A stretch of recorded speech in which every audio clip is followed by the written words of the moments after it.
Hey guys, it's me, Keish, and I am here with my very first YouTube video. Yay!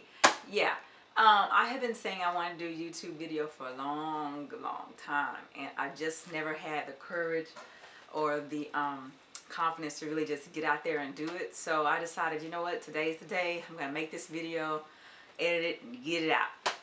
So here it is.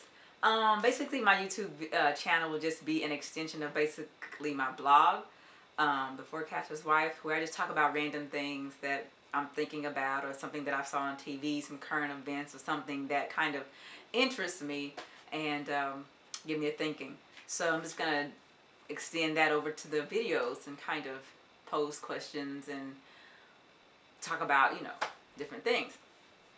So with that being said, I guess we can jump into, what have I been talking about or thinking about today. I say talking to talk to my husband about it as well, and just other people. But now I'm going to pose it to you and see what, you think. I have been keeping up with what's going on with the Chicago public school system and the strikes the teachers have been on. I don't know if you guys have, been watching that on the news, but it's been on for, I think about maybe a couple weeks now. They've been out of school with the strikes. And I never really understood, what was going on with the strikes. I never really looked into it. I heard people say different things, negative and positive about the strike. And so in order to form my own opinion, I just decided to Google and see what was going on myself. So I went to this website. I think it was the AFCLIO.org website, which is a union website, and they had some information about the teacher strike on there. And basically it talked a lot about, what the teachers were asking for. And so I found that to be very interesting, because in my opinion, the things that they were asking for were really just necessities, things that you would think all school systems would provide, without question, but apparently not in the Chicago public school system, where 80% of the children are minority, mainly African American and Latinos, and mainly come from low-income families. Most of them come from low-income families. They live below the poverty line. And so the school system there, the teachers there feel like they're very overlooked. They feel like they are very underpaid, and that they need stuff, to change, in order for these kids to be successful. The things that they're asking for are just like basic stuff. They're asking for help, as far as, can we hire teachers and teaching assistants to help us in the classrooms. We have large class sizes. Either cut back on the class sizes, or either, provide assistance to help, with the classroom, because there's like 30 to 40 kids in one classroom. So how do you expect one teacher to really meet all the needs of every student in there when there's only, there's so much, 40 kids, that's crazy. So that's one thing they're asking for. They're also asking for more like services, what they call wraparound services, where these children will have access to counselors, social workers, psychologists, and things like that. People in the transportation department will also be involved in this to help kids get to and from school who can't afford to catch buses and things like that. And that may not seem like a big issue, but I know in the cities, like here in California, my children, in order for them to ride the school bus, the yellow bus, they would have to pay, I had to pay like 200 and something bucks for the first kid, and they'll knock like 20 bucks off per kid. So that's like almost $600 a year just for my children to ride the school bus. So everybody can't afford that. So there's a lot of people walking to school, a lot of people riding bikes to schools, a lot of parents, are carpooling to schools. They're doing the best that they can. But in the inner cities like Chicago, maybe they don't have, the luxuries, maybe it's too dangerous to walk to and from school, and maybe they don't have, gas or cars or money to get the kids. And so that could be a reason kids, are not successful in school, because they're not even showing up to school because they can't get there. There's other things that they are asking for, like quality facilities. They're asking for basically your basic clean classroom, You know, they're tired of teaching in leaking classrooms and moldy and smelly classrooms. You know what I mean? It's just like, it's not sanitary. And so they're tired of teaching in those type of conditions. I mean, you wouldn't want to go to work. I wouldn't want to go to work, you know, and have to places falling down, you know, around me, and there's mold and crap everywhere. I mean, who wants to be in that environment? It's not good for my health nor the children's health. So they're also asking for stuff like qualified uh, teachers, better teachers, for them to hire better teachers, you know. And also they're asking for more time to develop their lesson plans and things like that, because apparently there's not enough time for them to really plan out stuff.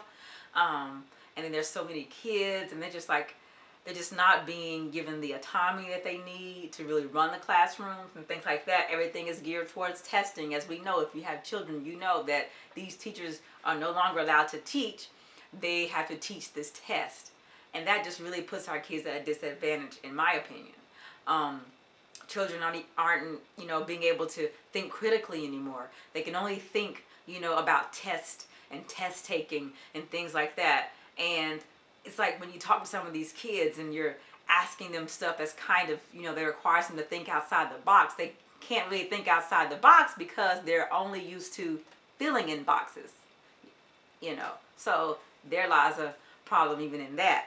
But in thinking about, you know, the school system, and thinking about the teachers, and thinking about them going on strike, and, you know, their whole agenda, you know, for the picketing and whatnot, I sat back and really processed it and thought to myself, you know, these teachers are really out there, and their main thing, or their main concern, is to provide an environment that the children can come to school and learn in. They're not asking for much, in my opinion.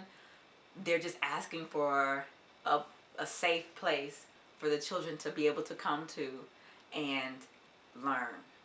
And if you have disruptions because there's 40 children in the classroom, learning is being disrupted. If you have children coming to school who are hungry or having other issues at home, and there's no counselors or social workers to talk to, then learning is being disrupted.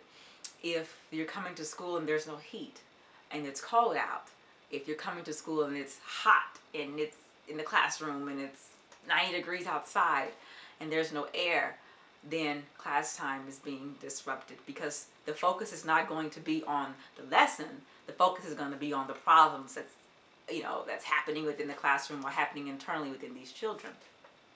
And so I don't think it's too much to ask for, you know, some of the things that they have. And there's a whole list of things that they're asking for, including comparable pay, you know, because they feel that, you know, they have went to school and they have gotten proper training and things like this. And so they would like to have, you know, pay that's comparable to other people who've gone and gotten, you know, degrees. And so that's another issue. But again, you can look at it on the website and find all the things that they're asking for. But as I look at, you know, the teachers and their drive, I think to myself, you know, am I doing the same for myself? Am I doing the same for my family? Am I doing the same for people who I deal with in my circle? You know, am I providing myself with an environment that is going to produce success? Does my environment, is it conducive for success? Do the things that I surround myself with, do the people that I talk to, do the places that I go, do the things that I do, thoughts that I have, are they all conducive to my success? Or should I say, do they all promote success in my life? And so I just would like your opinions and your thoughts on the subject. You know, the teacher strike, you know, if you look at some research on that, if there's some more to it and you want to discuss that. And also, you know, I would just ask that you take a moment to just evaluate your own life. Evaluate your own situation. Just stop and take a look at your environment and see what you're surrounding yourself with. You know, I found it very admirable that these teachers, you know, were fighting for uh, the rights for their children, you know, to be successful, basically. They were trying to fight for uh, the right to have an environment that is conducive for success. And that's very admirable. I, for one, had to come and think about, you know, that, you know, myself. I said, you know, am I providing that type of atmosphere for myself? You know, am I, you know, living in an environment or working in an environment, you know, or just doing things that are conducive for um, me and my success in life. And so um, that's what I have been thinking about, and just wondering, you know, the same for you guys. You know, is your environment, you know, conducive for success?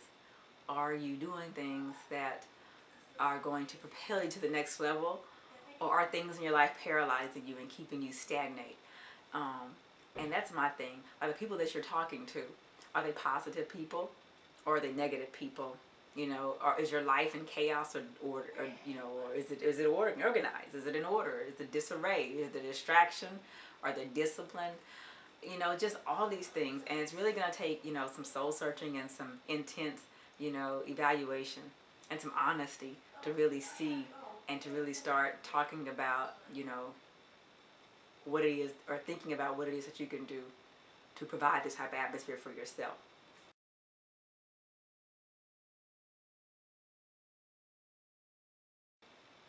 Um, I read a scripture today in Proverbs, um, chapter 13,